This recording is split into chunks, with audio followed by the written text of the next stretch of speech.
much good going on here, but the thing that everyone needs to understand is every single city in the country is doing exactly the same thing.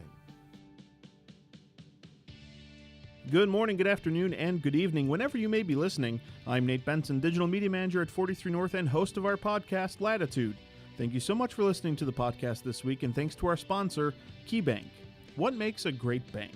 The ability to bring sharp, local focus while being able to tap into a national network of deep experience and expertise. To learn more about how Key can help your business thrive and what they mean when they say, use the red key, visit key.com. KeyBank is a member of FDIC.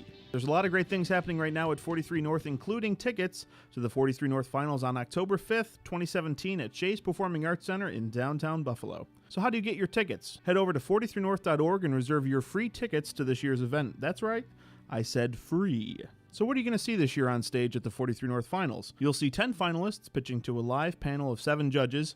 Think Shark Tank with an audience of 3,000 or so staring at you. There's going to be happy tears, sad tears as we award 8 prizes with one lucky startup walking away with $1 million. You don't want to miss out on this year's event, so head on over to 43north.org and reserve your free tickets now. And the application period for our Minority and Women Pitch event, appropriately named The Pitch, is still open. If you are a minority or women entrepreneur in Erie County, New York, you have until September 1st to get your application in. The prize pool this year totals in $50,000, making this one of the largest competitions for minority and women entrepreneurs in the United States. To learn more about how to apply, visit thepitch.43north.org. You can always reach out to me to talk about this podcast or request to be a guest by emailing podcast@43north.org. This week on the podcast, we've got one of the most successful entrepreneurs in recent Buffalo history, managing partner at Softbank Capital and former 43 North Chairman Jordan Levy. I sat down with Jordy to talk about Buffalo's growth and entrepreneurship and what more we have to do. But I started the conversation by asking him about investment, what he looks for when he's looking to invest, how did he survive the dot-com burst of the early aughts, and whether another investment bubble is on the way. I asked him first about some of the investments he's made that the general public would recognize. All right, Jordy, how are you today? Fantastic. So we always start out with the quick pitch of who you are and what you do, but I know you're quite popular. So rather than go through your extensive library of everything you've done in your career, I want to start out with you talking about some of the big wins, the big investments you've made that everyday people might recognize. Oh, wow.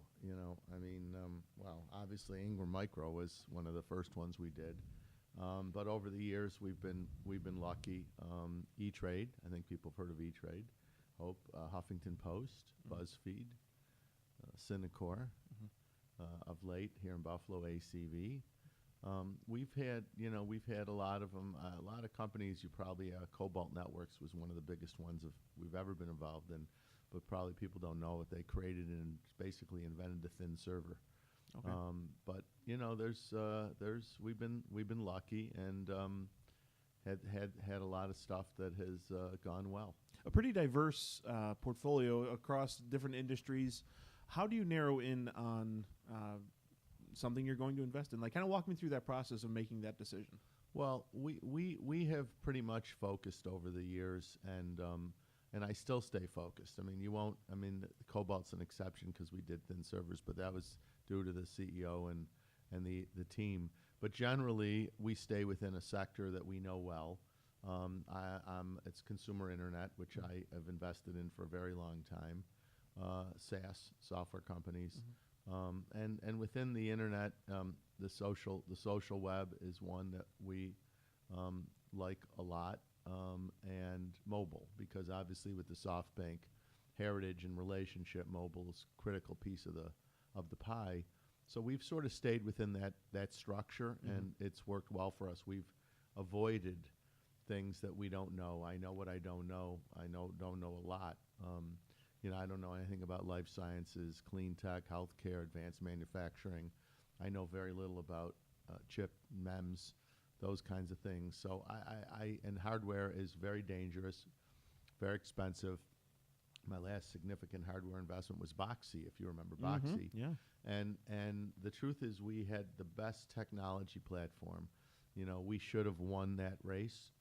Roku seems to have done really well in it, and some other guys. But we just didn't build a consumer friendly enough product in order to win in the marketplace. And, that taught me a lot. Well, especially back then, but there was Boxy, Roku, Apple TV. There's so many. It was kind of the Wild West of over the top. It was only four years ago, to be honest with Yeah. you. I mean, it wasn't that long ago, Yeah. but we had a great Avner Ronin. I was in that deal. It was, and this is a perfect example of when things don't necessarily always work well. We had a great team. Avner Ronin was a 2-time successful entrepreneur.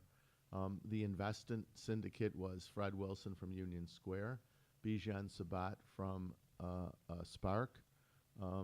We had the team from General Catalyst.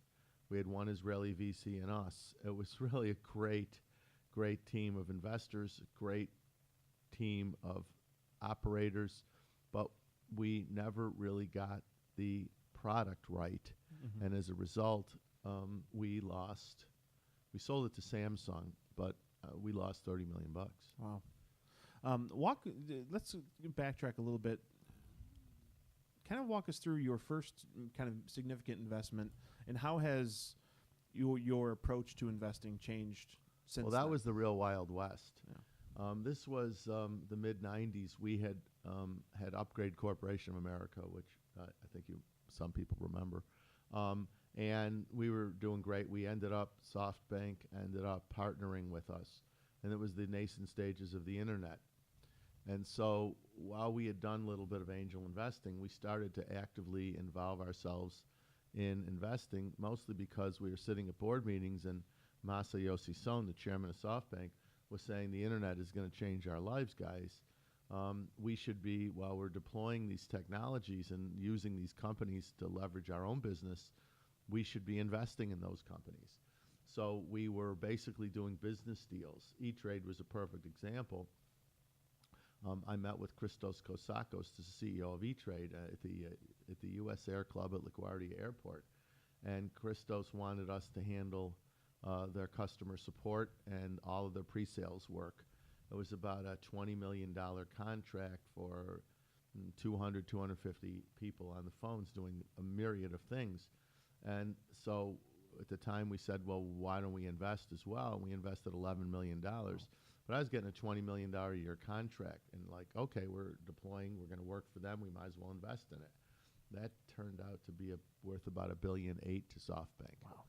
So that was a good investment for them, and we got the contract. And that's how we started doing stuff. It was early, and we thought we were brilliant, to be honest with you. It was the mid to middle 90s, 95, 96, 97, 98. Everything you'd invested in touched to gold. Mm-hmm. It was ridiculous. You really, everyone thought we were Einstein.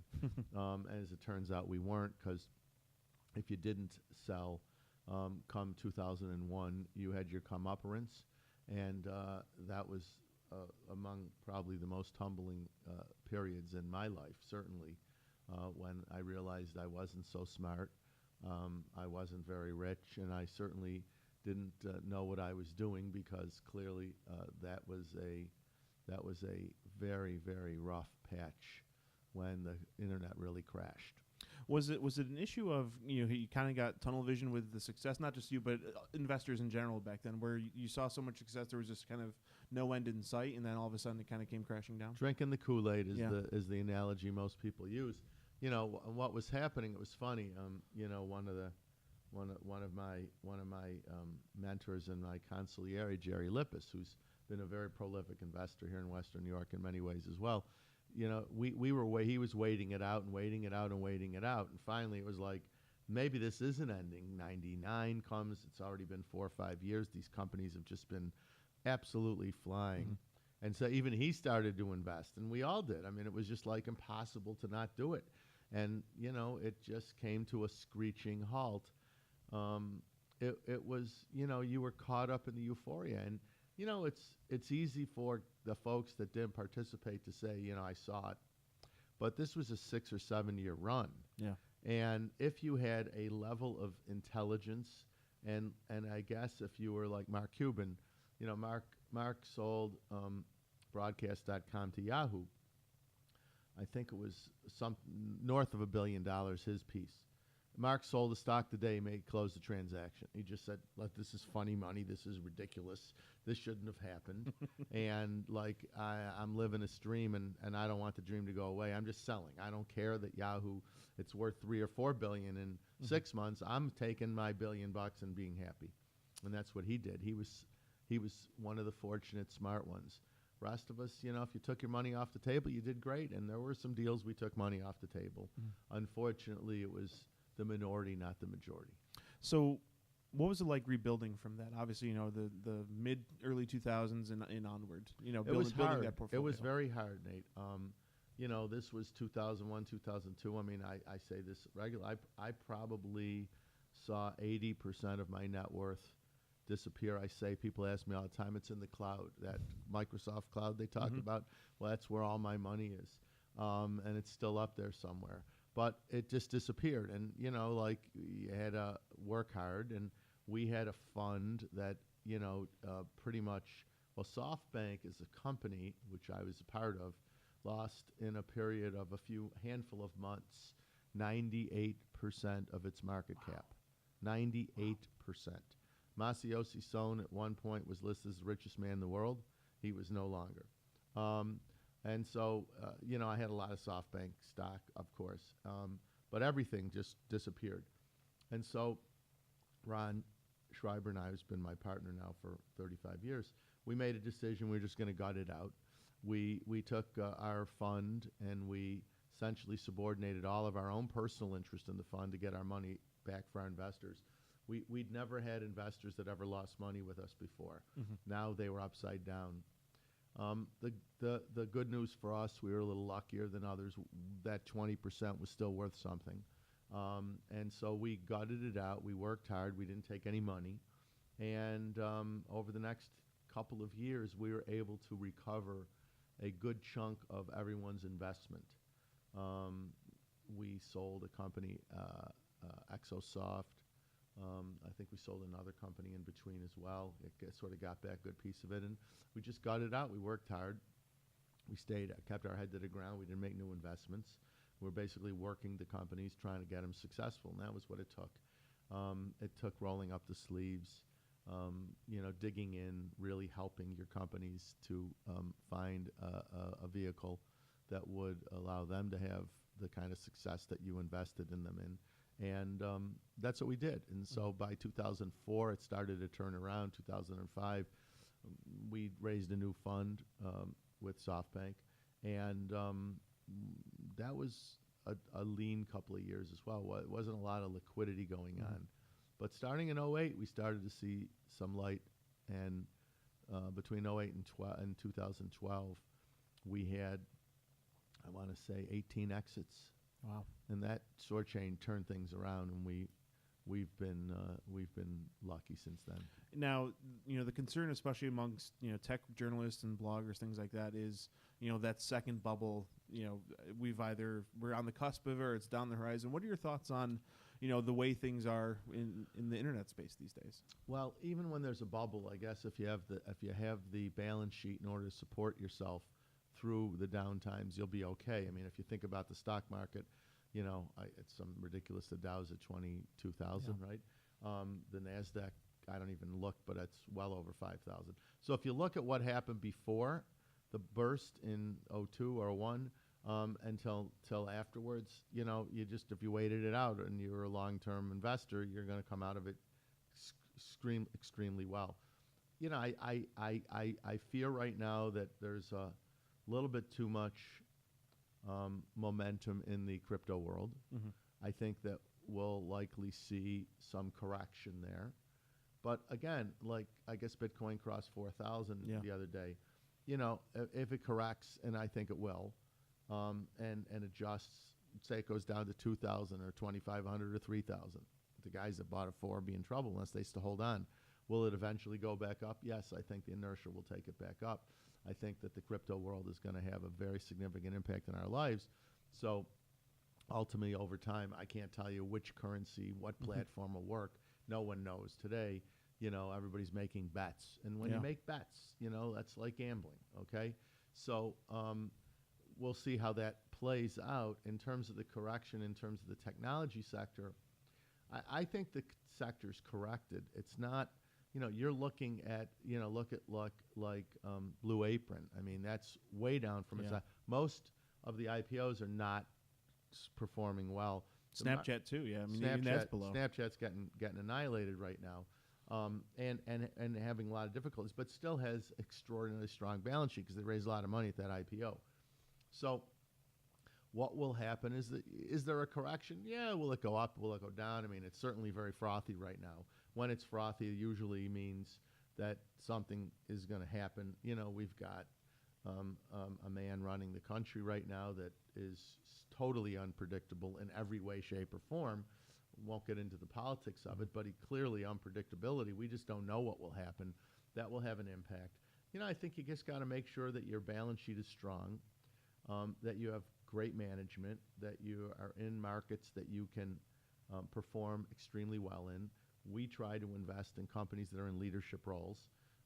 I don't really care if it's Hertz or Avis. I would take either one, but you don't want to be, somebody at the back of the pack because you're lost in never land when that happens. So you're trying to invest in companies that have good leadership position, strong momentum, excellent management teams, and the balance sheets have to be very, very, very solid because you're going to go through a rough patch. With your work with Z80, you deal with a lot of early stage, pre-revenue companies. What's your advice for those companies approaching an incubator fund like Z80? Well, for the record, I don't really like early stage pre-revenue companies. That's not what I do in my real life at Softbank. But in Buffalo, it's different. What I try to educate entrepreneurs about is that they need not focus on their P&L. They need to focus on the balance sheet. It's all about what the capital structure of their business looks like. And they spend too much time looking at a P&L. I'll give you a great example. Many years ago, I had a business that I was involved in, and the entrepreneur wasn't taking a lot of income, but the deal was, at the end of the year, you take 50% of the profit generated. And I said, great, it's a great deal. At the end of the year, the P&L said he made about $150,000, $160,000, right? And he'd taken a salary during the course of the year about $1,000 a week, $52,000. So looking $150,000, $160,000, going to get a $70,000, $80,000 bonus. And then he went to the checking account, and the checking account was zero balance. And he said to me, I don't understand. I made $160,000. I said, well, let's go look at the balance sheet. You'd bought inventory, and your inventory that you own, that you'd paid for, was well over $250,000. Your capital is all tied up in your inventory. How much of that is still valuable is a question. He was mortified. He had no clue because he never understood how to run their business. I think the thing that early stage entrepreneurs need to focus on is the word focus. They need to find that tip of the spear that they can succeed with. They need to make sure that they have the capital structure in order to get to that point. They need to look and back into a historical structure that tells them by the calendar, here's when I'm going to raise money. Here's the milestones I need to hit if I'm going to succeed at raising money. And here's how long it takes to raise the money. So I got to back into when do I start? Where do I have to accomplish to get it? It's a chess game, and it's a very difficult chess game. And if you don't play it properly, you will be another one of those companies along the side of the road that was a great idea that never happened. Normally I don't interject into the middle of an episode, but I could talk... Normally I don't interject into the middle of an episode, but I could talk investment with Jordy all day long, and he does a great job of explaining things that non-business-minded people like myself can grasp. So let's fast forward the conversation just a little bit, where I ask Jordy what's working for Buffalo's recent renaissance of startup culture. We finally have momentum here. We have a change in attitudes. Downtown Buffalo is vibrant. We have growth in millennials for the first time in God knows how long. People are feeling good about it. The medical campus, Canal Side, Larkinville, Elmwood Avenue, Hurdle Avenue. There's so much good going on here, but the thing that everyone needs to understand is every single city in the country is doing exactly the same thing. They're no longer focused on trying to get Ford to make cars or U.S. Steel to build a factory or even, some foreign national company like Sony to build a plant in their city. They're focused on this new economy, technology, life sciences, clean tech, all these things that create jobs that young millennials are interested in, and we're trying to keep our best and brightest here. But every city in the country is doing the same thing, and they all have a different flavor of why they're and how they're doing it. And we can't lose sight of the fact that this is an arms race, and it's not going to end anytime soon. We have to keep our foot on the gas pedal. We have to do it wisely, and we have to continue to find ways to make Buffalo unique and differentiate us from a place like Pittsburgh, who's doing it. But they have one advantage we don't have. They have Carnegie Mellon, one of the great institutions. We're trying to compete with a Toronto. And up the road, you got Waterloo, one of the really great universities for creating technology people. You have down the road, not too far in Cleveland, one of the, we have our medical campus, which is great. They got the Cleveland Clinic, arguably the second best hospital in North America, right? Yeah. So, taking cities that we compete with, even Detroit, where you still have the automotive sector, which matters a lot, which is changing and transforming in a significant way. You have University of Michigan, only, 30, 40 minutes away, and you got Dan Gilbert, a multi-billionaire who's really committed to putting his money where his mouth is. So we're competing just even in our own Great Lakes region with a lot of very, very solid stuff. Even Rochester and Syracuse and Ithaca, with great universities, and they've got programs. So we have to just keep it going, man, and we have to all pull together and find ways to differentiate Buffalo and find our tip of the spear. Well, especially, like you said, in New York, down the 90, I mean, Rochester with photonics, Syracuse with drone and aerial entrepreneurship. I mean, they're honing in on their niche, absolutely. Yeah, they're going to try to find them, and Rochester makes a lot of sense in photonics. Everybody's trying to find a niche. I mean, Montreal right now is like, AI and game mechanics. Yeah. I mean, doing amazing work there. I mean, everybody's trying to find something, right, that they, we haven't found ours yet. We're continuing to work on things. We're pretty, I'd say we're pretty horizontal right now, which is okay. It's good. What we need is we'll find something that succeeds, and as a result, we'll build around it. And it's okay to do it that way.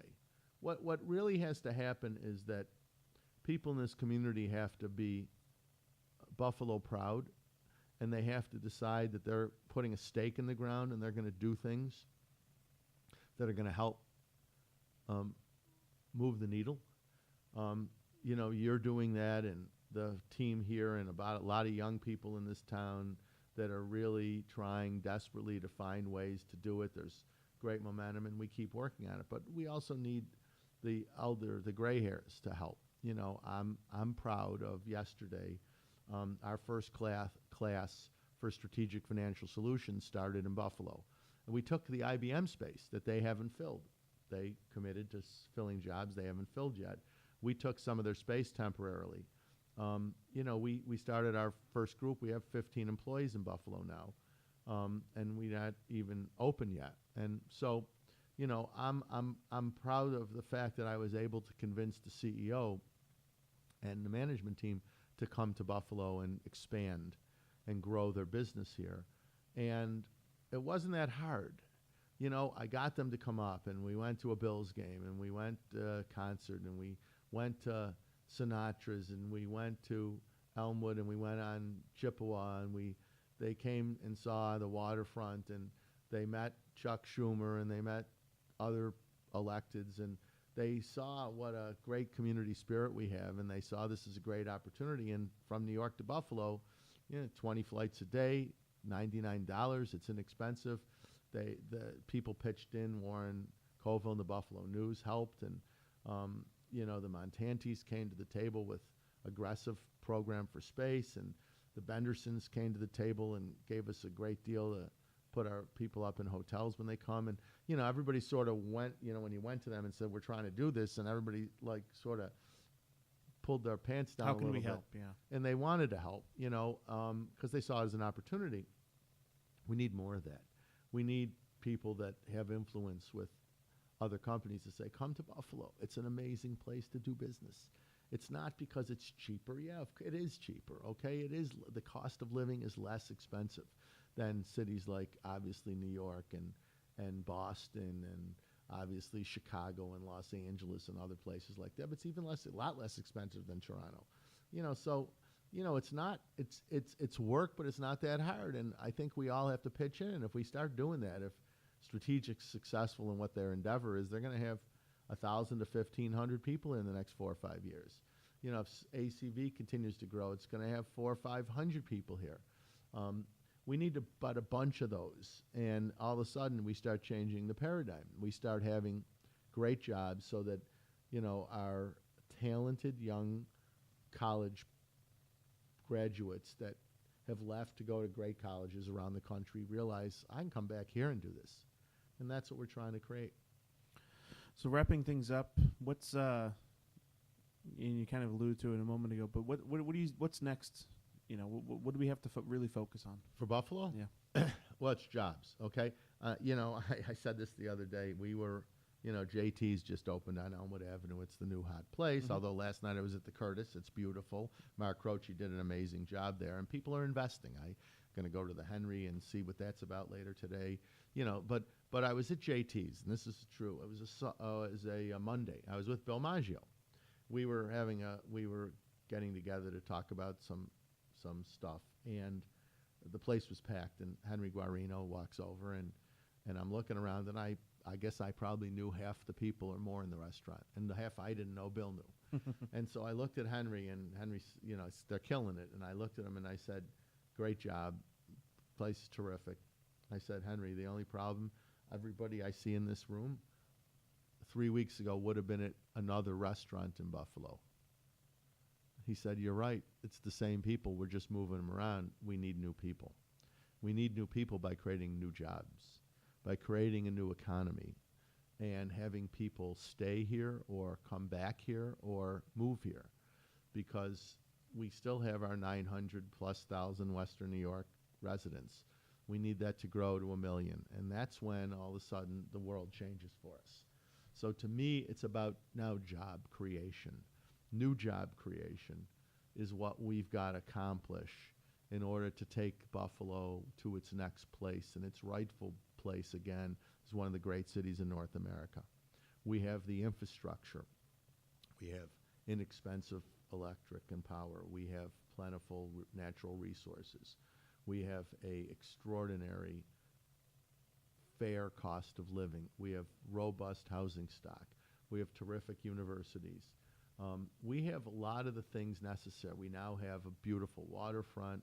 We have a medical camp. We have all these good things that are terrific. We put in place a lot of the pieces that change attitudes. And that was, when I did the waterfront, I knew it wasn't an economic development engine. It was a tool for the economic development people to be able to have to say, now there's something great going on here, there, and everywhere else. Now we got to start creating real jobs, great jobs. And M&T Bank, God love him, Bob Wilmers, he's done an amazing job for us. I fear for the day that Bob decides to retire. I don't know what will happen there, because there's been no greater economic development driver than him. But we need 10 of them.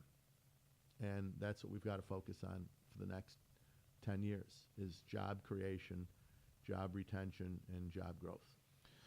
Well, Jordy, thank you very much for joining us. I think I'll end the podcast there so you can get back to work and build in the future. Thanks for inviting me. Talk to you soon. Be well.